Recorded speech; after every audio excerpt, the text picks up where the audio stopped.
Bienvenidos compañeros y compañeras a una nueva edición de entrevista. Aquí en el canal de periodismo alternativo La Pirenaica. Como sabéis, en este espacio tratamos de mostrar todo aquello que los medios de información occidentales o muchas veces de desinformación tratan de ocultar, tratan de tergiversar y al fin y al cabo pues de manipular todo lo que pueden. Y para ello pues contamos con amigos, compañeros y expertos de muchas partes del globo que nos presentan realidades muy distintas de las que estamos acostumbrados a escuchar en esos medios tradicionales, ¿no? Hoy con nosotros contamos con la compañera Andrea Michele Pérez Espinosa, eh, la cual es abogada nicaragüense,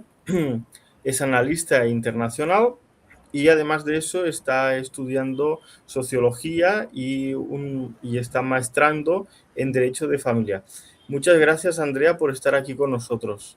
Muchas gracias, Albert, por invitarme a este espacio. Muy agradecida de poder compartir la otra cara sobre Nicaragua que no se muestra en los medios de comunicación hegemónicos, sobre todo en un contexto en el cual Nicaragua está siendo constantemente atacada y cercada, no solamente por sanciones, sino también por un cerco mediático. Y además para nosotros es un placer contar con compañeros jóvenes que tienen conciencia de clase y que no se intimidan por todas esas políticas que se están llevando desde el hegemonismo, desde el capitalismo, ¿no? Es para nosotros muy interesante poder escucharte y precisamente mmm, esta entrevista con alguien de Nicaragua la tenía pendiente desde hacía mucho tiempo. Muchos me decían, sobre todo pues en el canal, que es de gran interés y además, como bien decías, durante los últimos tiempos, las últimas semanas inclusive, se ha escuchado mucho sobre Nicaragua, pero siempre en términos despectivos, siempre en Sí. términos, bueno, pues de falta de libertades, dictadura, etcétera, etcétera. Entonces, yo creo que será muy interesante, pero para empezar, compañera Andrea, yo te quería hacer una pregunta más de carácter histórico. Bueno, explícanos un poco, para aquel que no conozca bien Nicaragua, que se pueda centrar un poco en qué momento histórico se encuentra hoy y, bueno, pues cómo fue ese proceso con la revolución sandinista ya en los años 70 del siglo pasado, los 80, después la contra, ¿no? ¿Cómo fue todo ese proceso que al final bueno, pues influyó en la actual Nicaragua? Explícanos un poco para que la gente desde casa pueda entenderlo. Bueno, la historia reciente de Nicaragua no puede comprenderse sin analizar más de un siglo de intervención estadounidense en el país. Si nosotros escuchamos muchas veces en redes sociales los discursos del actual copresidente Daniel Ortega, siempre vamos a ver de que él hace una retrospectiva histórica de todo lo que ha pasado Nicaragua con respecto a las intervenciones extranjeras, desde la ocupación militar de inicios del siglo XX hasta el respaldo brindado a la dinastía somocista. Nicaragua ha sido un país que ha vivido décadas de dependencia económica, represión política y concentración de la riqueza. La Revolución Popular Sandinista fue una revolución que se dio a conocer a nivel mundial por su carácter de lucha popular, por luchar contra una dinastía que se había encarnado en Nicaragua y se había apropiado totalmente de la riqueza y había desplazado completamente al pueblo nicaragüense. De hecho, uno de los hitos históricos de Nicaragua fue el proceso de alfabetización realizado por el Frente Sandinista de Liberación Nacional de acuerdo a un programa histórico que se realizó por los fundadores del Frente Sandinista ya por los años 60. Hemos sido un país que ha luchado bastante, como vos mencionabas, con el proceso de guerra de la contrarrevolución, pero sobre todo tenemos una figura histórica central y es la figura de Sandino, un hombre que tuvo una marcada evolución en su pensamiento político, ideológico, y que parte de esto fue lo que sirvió de inspiración para la fundación del Frente Sandinista de Liberación Nacional. De hecho, Sandino, en su momento, en su inicio como un luchador social, se identificó primeramente con el liberalismo, pero después él mismo afirmó tener una ruptura con esas paralelas históricas que habían existido en Nicaragua, que era el liberalismo y conservadurismo, y luego vemos a un Sandino revolucionario, antiimperialista, que se integra a la lucha en la montaña para combatir a la intervención extranjera. Y por último conocimos a un Sandino que se identificó como un comunista racionalista. A partir de todo esto aporte y esta línea que nos deja Sandino a nivel político, que también tuvo mucha influencia del cooperativismo, es que nos encontramos con la fundación del Frente Sandinista de Liberación Nacional, que tuvo una marcada influencia también por el marxismo. Teníamos a figuras como Carlos Fonseca Amador, que consideraba que el marxismo era una herramienta necesaria para la transformación política y social de Nicaragua, y que a partir de esto el frente empezó a organizarse tanto en la parte urbana como en la parte rural. Las personas se empezaron a integrar al proceso de lucha. Fueron años muy duros de lucha, de asesinatos de dirigentes del Frente Sandinista. Las mujeres, los niños, los ancianos sufrieron bastante por la represión de la dictadura somocista, hasta que llegamos al triunfo un 19 de julio del año de 1979. Un hito que marcó la historia también, no solo para Nicaragua, sino para el mundo, de demostrar que un pueblo en armas puede combatir a una dictadura sanguinaria financiada por los Estados Unidos de Norteamérica. A partir de ese tiempo, Nicaragua empezó un proceso de transformación social, no solamente en el ámbito de las Fuerzas Armadas, sino también una transformación en el marco jurídico nicaragüense. Dimos lugar a la fundación de una constitución política originaria que nace a partir de un proceso popular en el que se integraron los derechos políticos y sociales de las mayorías, pues anteriormente nos encontrábamos con un marco jurídico. Incluso a mí me gusta hablar bastante sobre el derecho al voto de las mujeres, y es que se cree que el derecho al voto fue una concesión de la dictadura somocista, pero cuando se hace un análisis jurídico de lo que fue el derecho al voto para las mujeres durante la dictadura somocista, nos damos cuenta que existían muchas piedras para que las mujeres campesinas, obreras, no lograran ejercer su derecho al voto. Sin embargo, cuando llega el Frente Sandinista de Liberación Nacional, el derecho al voto femenino fue un derecho para las mujeres sin restricción, es decir, las mujeres se integran no solamente antes del triunfo de la revolución a la lucha política y militar, sino que después de la revolución las mujeres se integran a organizaciones como la organización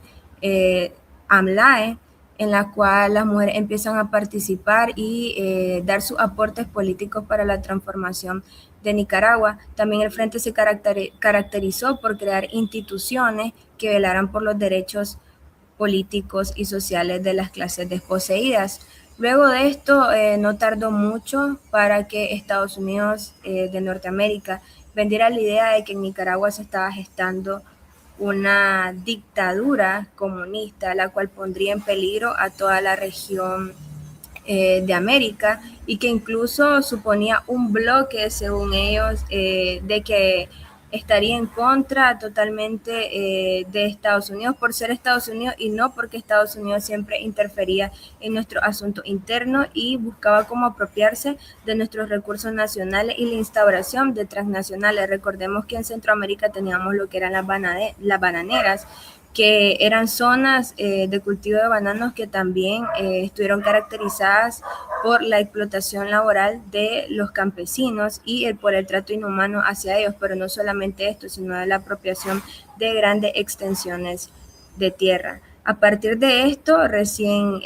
había triunfado la Revolución Popular Sandinista, quienes habían sido guardias de la antigua dictadura somocista. Fueron prácticamente a pedir ayuda a Estados Unidos y se fueron a organizar desde allá para crear los primeros indicios de una contrarrevolución, hasta que para los años 80 se concreta la contrarrevolución, que estuvo integrada tanto por guardias somocistas como personas que se oponían directamente al sandinismo. Fue todo un chacuatol ideológico, le diría yo, pero todo estaba en contra del somocismo y la mayoría pertenecía,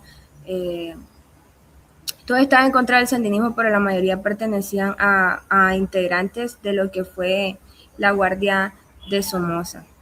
Ya para el año 1980 conocemos lo que fue el caso de Irán Contras, el cual también estuvo financiado por Estados Unidos y que consistía en el tráfico de armas y drogas para financiar a la contrarrevolución nicaragüense, que principalmente se movía en la frontera entre Nicaragua y Honduras.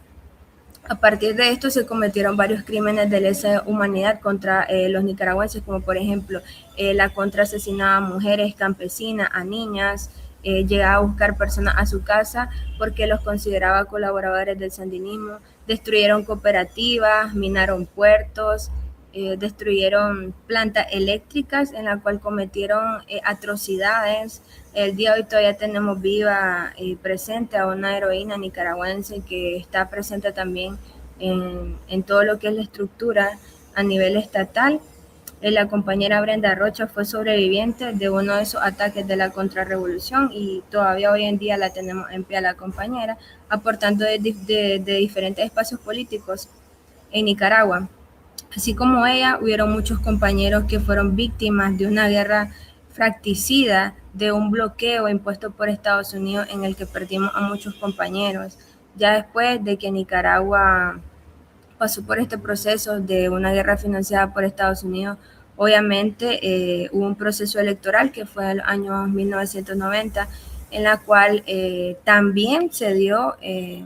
y no parece, pues, en los medios de comunicación de que en Nicaragua también hubo una guerra biológica, de la que poco se habla en 1980, y en la cual podemos encontrar algunos informes de la CIA, y fue un brote de conjuntivitis. Sumado al bloqueo que sufríamos y la guerra, la escasez en su momento de algunos insumos médicos o alimentos, sumado a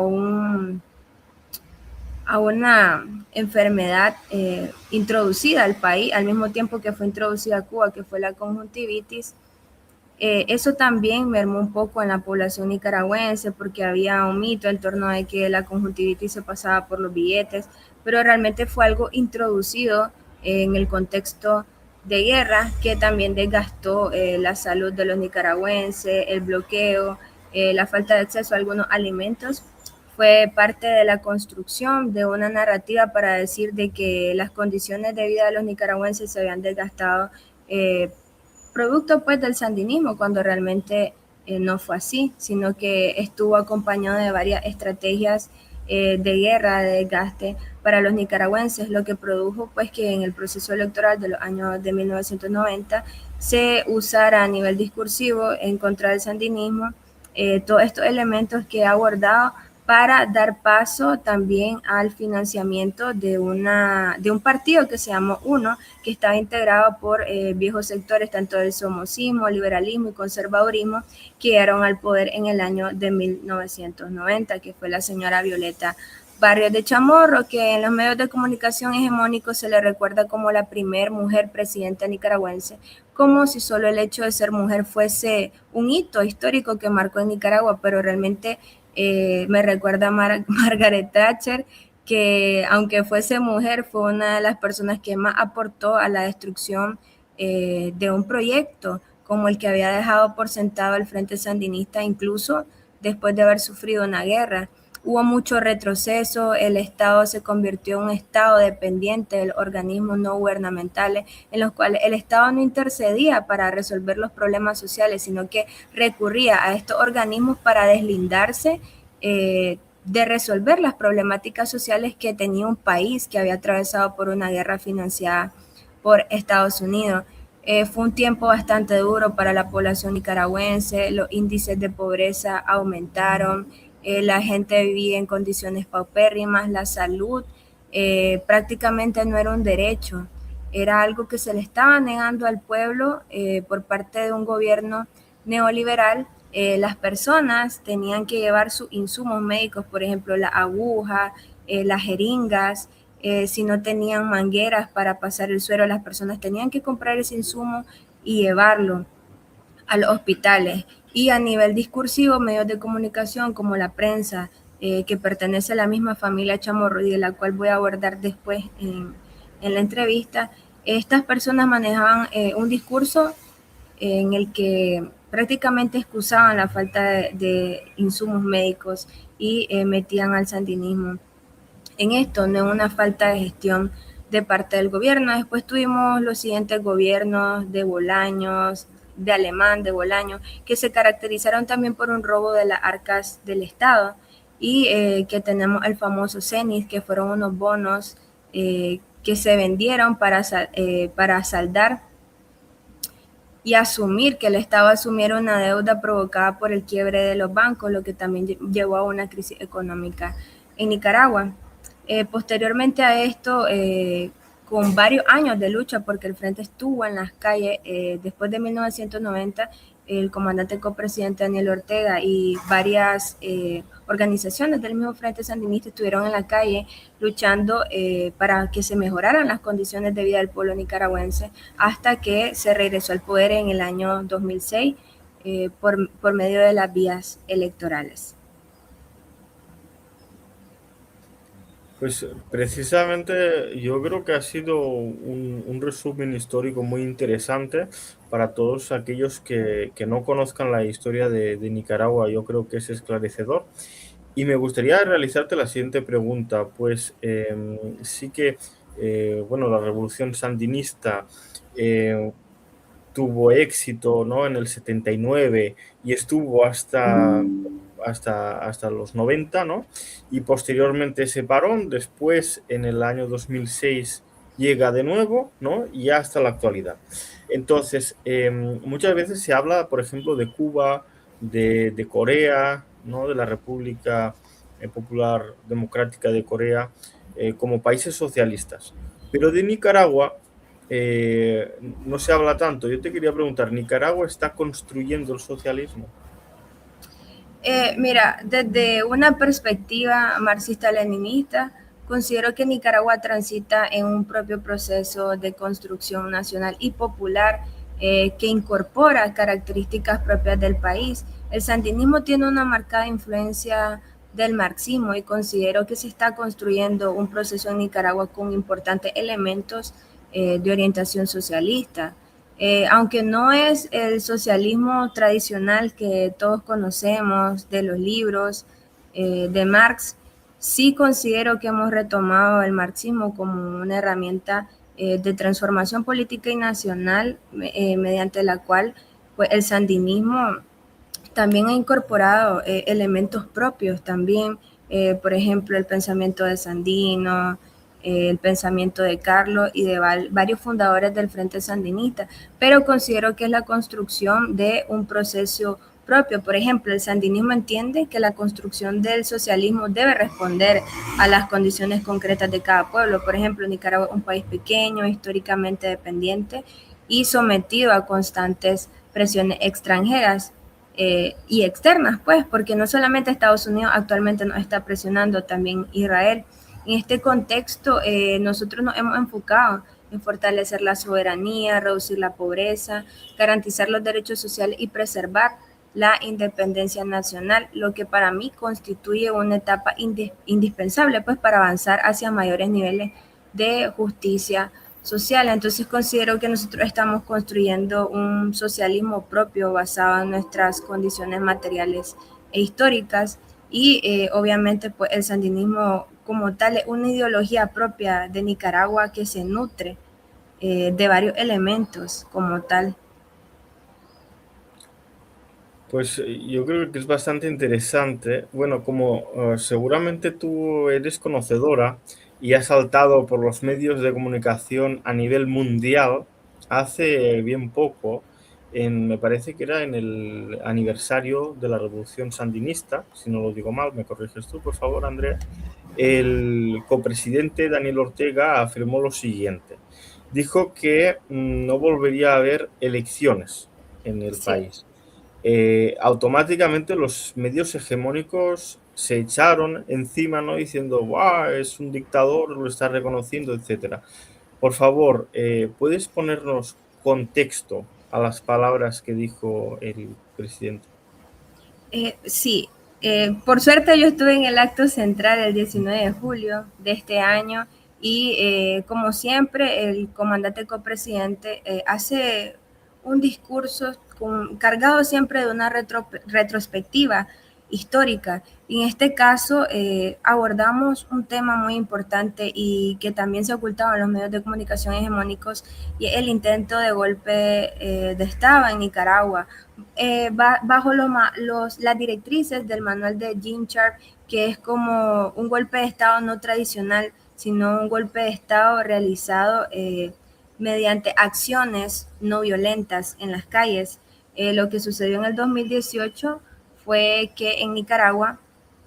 hubo un incendio. Primeramente se utilizó a nivel narrativo el incendio de Indio Maíz, que es una reserva muy importante al lado de la costa caribe de Nicaragua, y que iba a ser obviamente atendido por parte del Estado y distintos medios. Existían algunas organizaciones feministas de la comunidad LGBTIQ que pertenecían a algo que se llamaba MRS, que era Movimiento Renovador Sandinista, que estaba conformado por desertores del sandinismo que se oponían al gobierno del copresidente Daniel Ortega y que estaban recibiendo financiamiento por parte de Estados Unidos a través de USAID y la NED, que es la National Endowment for Democracy. En este contexto, pues yo también estuve bastante incorporada haciendo actividad comunicacional y cubriendo lo que sucedía en Nicaragua desde la otra mirada, que era la mirada no de los medios hegemónicos ni de los medios de comunicación de los chamorros, que también estaban recibiendo financiamiento desde hacía muchos años, pero que el gobierno, marcado por esta cuestión de dejar de que existiera una participación bastante pluralista, pues no tenía ningún problema de que estos medios de comunicación sacaran noticias descontextualizadas, porque no habíamos tenido una escalada de ese tipo a como ocurrió en el año 2018. Pero ¿qué pasó? Que en el año 2018 también el gobierno estaba en discusiones con el Fondo Monetario Internacional por el tema de la edad de jubilación. El gobierno de Nicaragua se opuso a aumentar la edad de jubilación y buscó otros mecanismos para resolver el problema de la seguridad social. En este caso era aumentar el aporte que hace el sector empresarial al Instituto Nicaragüense de Seguridad Social y algunos ajustes en cuanto a las formas de atención que tendrían los jubilados, pero en ningún momento se pretendió aumentar la edad de jubilación. Con el tema del seguro social en Nicaragua, yo siempre hago recordar que Nicaragua, al ser un país que ha pasado por un proceso de guerra, más de 16 años de gobierno neoliberal, el seguro social obviamente tenía problemas que no habían sido resueltos y que el gobierno del Frente Sandinista estaba tratando de resolver. ¿Qué sucedió? Que en medios de comunicación se vendió la idea de que en Nicaragua se iba a aumentar la edad de jubilación cuando en ningún momento fue así. Y pues los jóvenes empezaron a ser manipulados a través de redes sociales, tal cual pasó con el Euromaidan en el año 2014, y que curiosamente en redes sociales se empezó a hacer alusión de un documental de Ucrania en el año 2014, en el que decían que se tenían que ocupar las mismas estrategias para derrocar a un gobierno. En este contexto empezaron a aparecer varios actores sociales de la antigua burguesía y oligarquía nacional, del sector empresarial, que incluso solo desde ahí tendríamos que ver de quiénes eran los intereses que estaban detrás de las protestas. ¿Qué parte del sector empresarial sale a las calles a protestar en contra de una reforma del Seguro Social que obviamente le iba a aumentar a ellos el aporte? Y eso fue lo que sucedió. La mayor parte de los cabecillas que estaban en contra de lo que se realizaría en la reforma del Seguro Social era el sector privado, que le vendió la idea a través de los medios de comunicación a la clase trabajadora de que ellos se verían afectados en su mayoría. Luego de esto se derogó la reforma del INSS, pero las protestas siguieron. ¿Por qué? Porque se vendió la idea de que en Nicaragua habían asesinado a un estudiante en la universidad, en lo que fue la Universidad Central Americana UCA, y realmente no teníamos ningún muerto. Se empezó a vender la idea en redes sociales de que teníamos un muerto, el muerto nunca apareció, nunca se supo quién era esta persona, empezaron a aparecer fotos falsas de personas heridas, aún tengo algunas fotos guardadas en mi Google Drive, nunca se identificó a esta persona, sin embargo se vendió la idea y a partir de esa idea hubo un aumento de escalada de violencia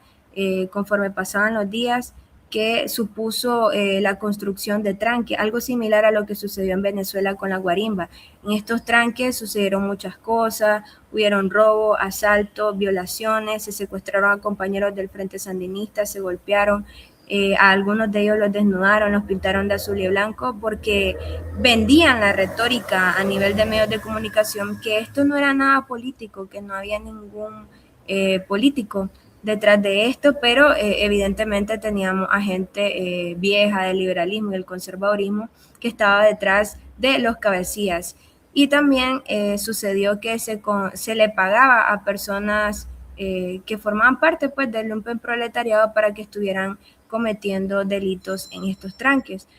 No puedo decir que todos eran delincuentes porque sí habían chavalos que guiados por una desinformación estuvieron integrando los tranques algunos días, pero después decidieron salirse de los tranques porque empezaron a identificar algunas conductas que en teoría para ellos no iban de acuerdo a los intereses que según ellos mismos defendían, pero al final todo fue una escalada de violencia en el 2018 financiada a nivel externo, en la cual actuaron actores de la oligarquía y la burguesía nacional, así como del liberalismo y conservadurismo. Hubieron personas que no precisamente tenían una claridad política, que participaron, pero que obviamente fueron manipuladas por los medios de comunicación, mataron a policías obviamente de la Policía Nacional Nicaragüense, secuestraron a varios compañeros sandinistas, murieron varios que incluso hoy suman a sus listas de personas que ellos dicen fueron asesinados por la dictadura, pero que realmente eran militantes del Frente Sandinista de Liberación Nacional. Todo esto que estoy comentando es para darle un poquito de contexto de por qué el comandante copresidente en el discurso de este 19 de julio de 2026 hablaba de un intento de golpe de Estado. Y es que él se refería cuando dijo en Nicaragua ya no habrán elecciones, se refería a que en Nicaragua ya no van a participar todos estos individuos que en el 2018 intentaron dar un golpe de Estado en Nicaragua y que producto de esas acciones a ellos se les quitó la nacionalidad nicaragüense porque estaban obedeciendo a intereses extranjeros,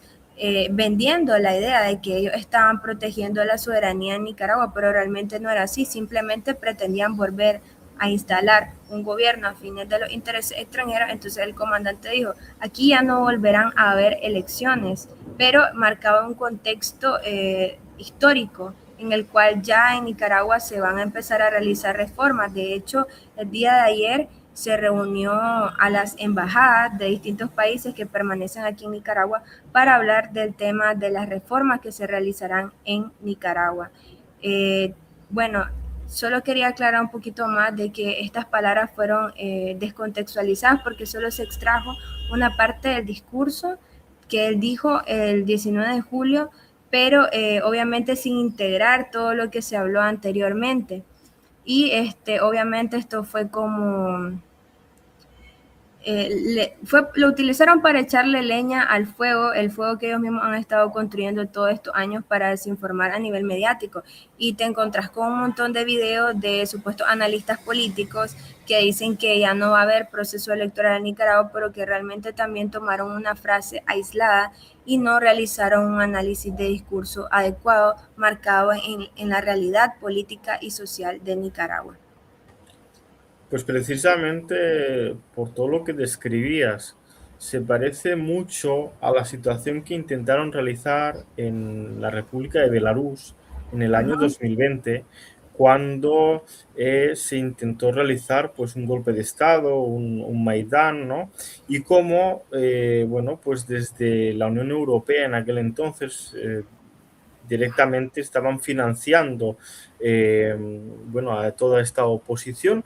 y la finalidad última era, bueno, pues tomar al poder y a cualquier precio, ¿no? Como tú bien decías, esta gente tienen la virtud de ser como un camaleón. Cuando les interesa van por la vía de la violencia, ¿no? Pero cuando no les interesa, pues muestran unas flores y dicen que ellos que son muy pobres, que los están pegando, que son víctimas, etcétera, ¿no? Se cambian. Y lo que me parece muy, muy correcto es que todo aquel que lo que esté intentando es desestabilizar el país para, bueno, pues para poder dárselo a los intereses extranjeros, es lógico que esas personas no puedan estar en los procesos electorales. Que Sí. eso es una cuestión que también en Belarus se sacó esa lección del 2020, de que no hay que permitir de que personajes que son que vienen del nacionalismo, del fascismo bielorruso, que puedan tener la oportunidad pues de destruir su propio país por intereses extranjeros. Así que, bueno, quería hacer ese apunte porque me parecía interesante. Y ya un poco para terminar la entrevista, que me parece muy, muy interesante y que yo mismo he aprendido y estoy disfrutando con esta entrevista, te quería preguntar, bueno, más que preguntar, tú que como joven nicaragüense, descríbeme un poco cómo es esa república, cómo es ese país real donde tú vives y no y que la gente no se quede en ese relato que estamos acostumbrados, porque entonces, claro, siempre atacan, ¿no?, a uno y le dicen, bueno, pues si tan bueno es, vete para Cuba, vete en este caso para Venezuela o en otro para Nicaragua, ¿no? Pero tú estás en Nicaragua, a ti nadie te puede decir lo que tú ves con tus propios ojos. Descríbenos, por favor, tu país. Bueno, Nicaragua para mí es mucho más que la imagen simplificada que suele proyectarse desde determinados medios de comunicación internacionales. Somos un país profundamente orgulloso de nuestra historia, de nuestra identidad y de una tradición de resistencia que ha marcado generaciones enteras. Y eso lo podemos ver cuando nos encontramos con familias en las cuales el abuelito era sandinista, la hija es sandinista, los nietecitos son sandinistas, entonces también el sandinismo forma parte esencial de la identidad nicaragüense, de la cultura en Nicaragua y de la construcción de una memoria histórica sólida de resistencia. Naturalmente, pues Nicaragua enfrenta desafíos económicos producto de todo este desgaste que hemos sufrido todos estos años, como cualquier nación que se encuentra buscando cómo desarrollarse, pero los medios de comunicación que quieren reducir todo esto como que esta fuera la única realidad de Nicaragua o ignoran su contexto histórico e impide comprender con mayor amplitud lo que acontece en Nicaragua. Considero que Nicaragua es un país que tiene mucho que brindar, no solamente a nivel histórico, sino también a nivel de flora y fauna. Somos un país muy hermoso que tiene, por ejemplo, uno de los únicos lagos de agua dulce que tiene tiburones. Tenemos lugares hermosos, reservas que pueden visitar en el norte. Tenemos personas bastante solidarias también. Somos un país bastante seguro y el cual podemos visitar y vamos a encontrar que hay bastante apoyo a nivel comunitario. Cuando son turistas, la verdad que el nicaragüense no solamente es solidario con su propio pueblo, sino también con los extranjeros. Así que yo los invito a que visiten Nicaragua, que vean esa Nicaragua que no es la misma que presentan en los medios de comunicación hegemónicos, sino que una Nicaragua luchadora, que resiste y que también tiene una enorme belleza a nivel geográfico y de fauna y flora. Pues la verdad es que ha sido un placer tenerte aquí en esta edición de entrevista, Andrea, compañera.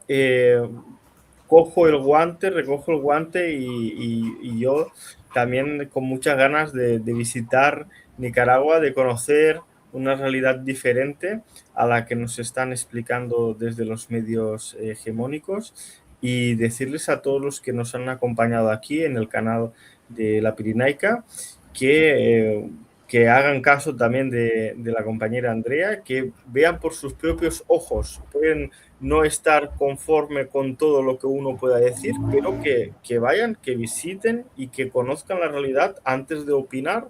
de algo que uno pues no conoce mucho. Muchas gracias por tu tiempo y espero que nos veamos en futuras ediciones de este programa. Un saludo muy grande. Muchas gracias, Albert, por el espacio y encantada de que en cualquier otro momento pueda participar igual en este espacio.